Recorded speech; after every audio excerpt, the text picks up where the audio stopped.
బోస్డీకే అన్నాడు అంటే దాని మీద చట్టపరమైన చర్యలు తీసుకోండి. నిజంగా దాని అర్థం అదైతే న్యాయస్థానం పట్టాభి గారి మీద చర్యలు తీసుకుంటుంది. మీకు అతని ఇంటి మీద దాడి చేసే హక్కు ఎవరిచ్చారు? తెలుగుదేశం పార్టీ కార్యాలయం మీద దాడి చేసే హక్కు ఎవరిచ్చారు? మీరు అధికారంలో ఉండి మీరు సమన్వయం పాటించాలా?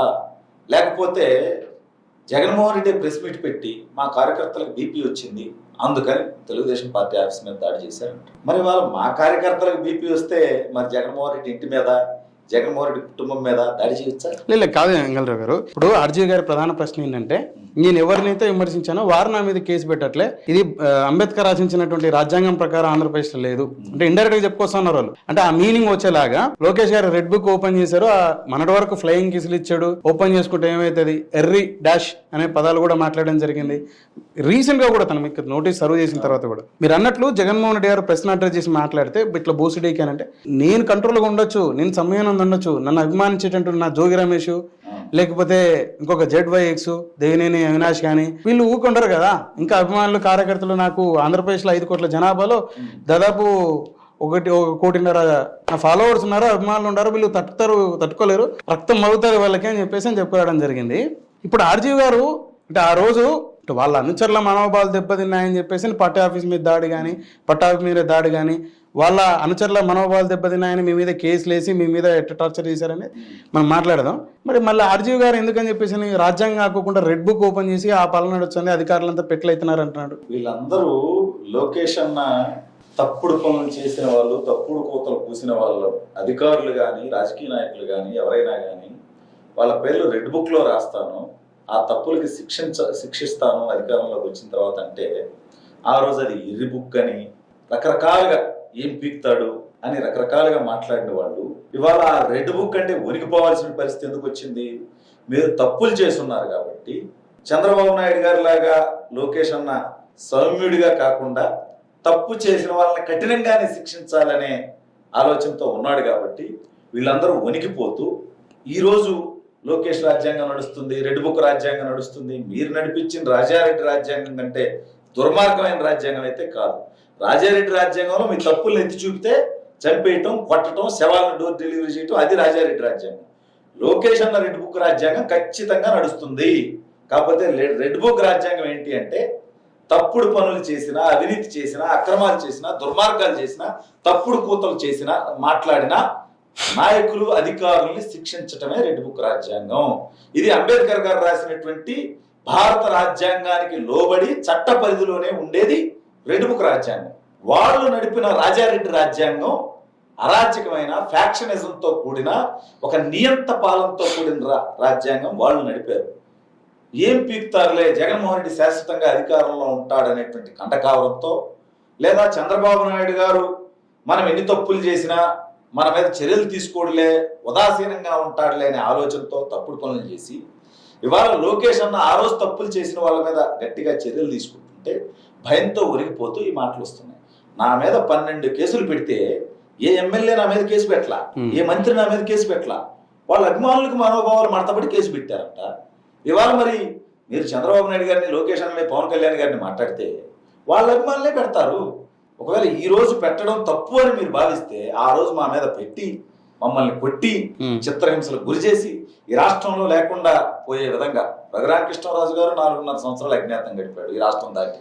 నేను 4.5 సంవత్సరాలు అజ్ఞాతం గడిపాను. ఎందుకు ఇదంతా? మీరు ఆ రోజు తప్పుడు పనులు చేసి మీ తప్పులు మేము ఎత్తి చూపితే మా మీద మీ అభిమానుల పేరిటి కేసులు పెట్టి మమ్మల్ని వేధించారు. తప్పుల్ని ఎత్తి చూపే క్రమంలో మీరు భూత పురాణం మాట్లాడారు అనేది కదా. ఏం భూత మాట్లాడాను? ఇప్పుడు కొడాలి నాని చంద్రబాబు నాయుడు గారిని రే నా కొడక అంటే నేను గౌరవనీయులు కొడాలి నాని గారు ఇలా అనొద్దు అని చెప్పాలా? నేను రే నా కొడక కొడాలి నాని అని మేము కూడా అనగలం, కానీ సభ్యతా సంస్కారం మాకుంది. నువ్వు ఒక మంత్రిగా ఉన్నావు, సభ్యతతో మాట్లాడు, రాజకీయ పరమైన విమర్శలు చెయ్యి అని అన్నావు. ఇలా అన్నదానికి నా మీద కేసు పెట్టాల్సి వస్తే ముందు మాట్లాడిన కొడాలి నాని మీద ముందు కేసు పెట్టాలి కదా. మరి ఎందుకు పెట్టట్లేదు అంటారు? ఎందుకు పెట్టలేదు? అప్పుడు కానీ ఇప్పుడు కానీ కదా వాళ్ళు అంబేద్కర్ రాజ్యాంగం పాటించలా, రాజారెడ్డి రాజ్యాంగం పాటించారు. మేము అంబేద్కర్ గారి రాజ్యాంగానికి కట్టుబడి లోకేష్ అన్న రెడ్ బుక్ లో ఏదైతే పేర్లు రాసి ఉన్నారో వాళ్ళ మీద చర్యలు తీసుకోవాలి. సరే, మీరు 19 నుంచి 24 వరకు అంటే అంబేద్కర్ రాజ్యాంగం కాకుండా రాజారెడ్డి రాజ్యాంగం కాబట్టి వాళ్ళు మాట్లాడిన తీరుకు నేను ఆ విధంగా మాట్లాడినా, అందుకని చెప్పేసి నేను వారి రాజ్యాంగం ప్రకారం నా మీదకి ఇస్తాను. ఇప్పుడు అంబేద్కర్ రాసించినటువంటి రాజ్యాంగానికి తోడుగా రెడ్ బుక్ ఏదైతే ఉందో ఇంకా బలంగా ఎవరైతే తప్పుగా మాట్లాడారో, చర్యలు చేపట్టారో అధికారులు కానీ నాయకులు వారి మీద చర్యలు ఉంటాయి అంటారు. మీరు ఇప్పుడు మీ మీద కేసు అయింది కదా, అదే బేస్డ్గా మీరు కూడా వాళ్ళు మాట్లాడిన తీరులో నన్ను ఆ రోజు ఆ విధంగా మాట్లాడింది కేసునారు కదా. రజనీ గారిని కానీ, అంబాటి రాంబాబు గారు కానీ, నల్లపరెడ్డి ప్రసన్న కుమార్ రెడ్డి గారు కానీ, వంశీ గారు కానీ, వల్లభనేని వంశీ కానీ, నాని కానీ, వీళ్ళందరి మీద మరి మీరు ఈరోజు కేసులు మీరు బాధితులు కదా. మిమ్మల్ని ఏ విధంగా చిత్రహింసలకు గురి చేశారో రఘురామ కృష్ణరాజు అనే అంశాన్ని మాట్లాడే కంటే ముందుగా మీరు కేసులు పెడితే మరి ఈరోజు వాళ్ళకి శిక్షలు పడతాయని చెప్పేసి మీరు అనుభవించినటువంటి తీరులో వాళ్ళు అనుభవిస్తారని మీకు నమ్మకం ఉందా? మీ రాజ్యాంగంలో మీరు అనుకుంటున్నారు? ఖచ్చితంగా నమ్మకం ఉంది. ఖచ్చితంగా వీళ్ళందరి మీద కేసులు పెడతాను. అసలు చాలా చోట్ల నా మీద మీకు చేత కావట్లేదు అంటున్నారు. అనిల్ కుమార్ యాదవ్, విడుదల రజని, అంబాటి రాంబాబు, మిథున్ రెడ్డి వీళ్ళు రీసెంట్ గా ప్రెస్ మీట్లు పెట్టేసి చిల్లర పనులు చేయొద్దు, మీరు చిన్న కార్యకర్తల్ని, చదువుకున్న వ్యక్తుల్ని, ఉద్యోగస్తులు చేసుకునే చిన్న సన్నకారు వాళ్ళని ఎందుకు ఇబ్బంది పెడతారు, అభిమానంతో వాళ్ళు మా కోసం నిలిచినందుకు దమ్ము ఉంటే మా మీద బెటరీ, మేము ఎదుర్కొంటాం కేసులు. ఖచ్చితంగా వాళ్ళ మీద పడతాయి. అలాగే చిన్న సన్నకారు వాళ్ళని, ఒక చిన్న సన్నకారు వ్యక్తి, ఒక ఉద్యోగం చేసుకునే వ్యక్తి ఒక మర్డర్ చేస్తే వదిలేయాలా చెప్పండి? ఒక రేప్ చేస్తే వదిలేయాలా? సాఫ్ట్వేర్ ఉద్యోగం చేసుకునే వ్యక్తి ఒక మర్డర్ చేస్తే అతను వదిలేయమంటారా? వీళ్ళు చెప్పేది అదేనా? విద్వేషాలు రెచ్చగొట్టే విధంగా పచ్చి బూతులు పెడుతూ మీరు మార్ఫింగ్ ఫోటోలు పెడతా ఉంటే మా నాయకుల్ని కించపరుస్తూ, వాళ్ళు సాఫ్ట్వేర్ ఉద్యోగం చేసుకుంటున్నారు కాబట్టో, లేకపోతే ఊర్లో వ్యవసాయం చేసుకుంటున్నారు కాబట్టో వాళ్ళు వదిలేయాలా? అంటే సాఫ్ట్వేర్ ఉద్యోగం చేయడమో, చిన్న సన్నకారు పనులు చేసుకోవడమో, ఏ తప్పుడు పనైనా చేసి తప్పించుకోవడానికి అవకాశం కల్పించడం అది కాదు. వాళ్ళ మీద చర్యలు ఉంటాయి, మీ మీద చర్యలు ఉంటాయి. వాళ్ళకంటే ఎక్కువ మీ మీద చర్యలు ఉంటాయి. కాకపోతే ప్లాన్ చేసి అంటే చట్ట పరిధిలో మీరు చేసిన తప్పులన్నింటినీ సేకరించి, గత 5 సంవత్సరాల్లో మీరు చేసిన అరాచకాలు, అవినీతికి సంబంధించిన ఆధారాలు సేకరించి కేసులు పెట్టడం కోసం కొంత సమయం పడుతుంది. అంతేగాని ఈలోపు వాళ్ళ మీద పెడుతున్నారు, మేము మీ మీద పెట్టము అనే భ్రమ అయితే వైసీపీ నాయకులు ఎవ్వరికి వద్దు.